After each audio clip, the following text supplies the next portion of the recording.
чем имеем дело? Имеем дело с посягательством на ликвидацию суверенитета стран Центральной Европы и с посягательством на выдворение Соединенных Штатов из Европы.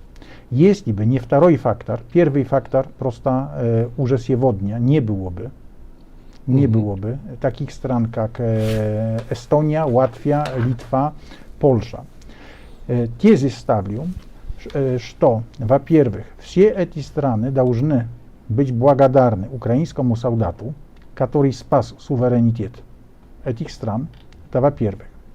Во-вторых, так как, помнишь, в 22-м я сказал, что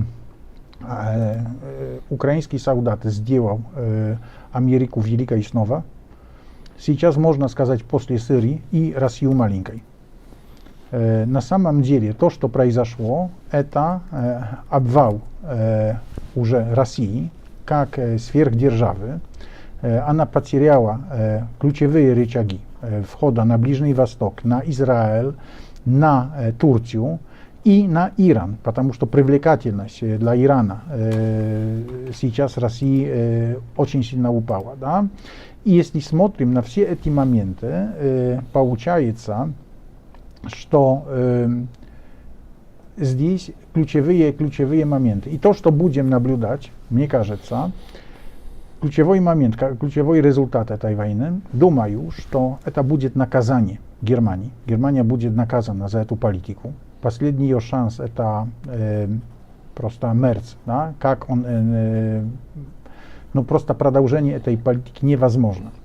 Это во-первых. Во-вторых, совместное житье в одной квартире с людьми, да, которые как минимум соглашались, а по всей вероятности спонсировали, планировали нашу смерть, невозможно. Короче, если не будет это выявлено, осмысленно, наказано, а наказание, я считаю, это 500 миллиардов долларов штрафа из Германии в Украину, просто как минимум, это просто эту политику надо наказать. Тогда не будет возможно дальнейшее сосуществование Центральной Европы в рамках Европейского Союза. Просто сегодня никто в принципе этого не осознает, но если люди осознают то, с чем имели дело, просто выводы будут, я себе не представляю. Поэтому очень важно, чтобы сейчас сделать, я бы сказал, такой глубочайший анализ причин войны, потому что я верю глубоко в то, что окончание этой войны будет напрямую связано с решением причин, которые привели к ее началу.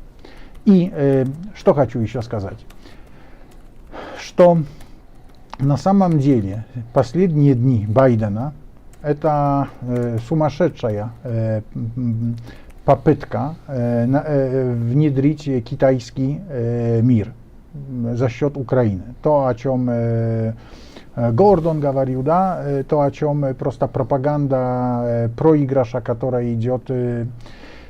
Вся эта система, просто думаю, что не имеет шансов на то, чтобы они это успели сделать, и будет внедрен план Трампа.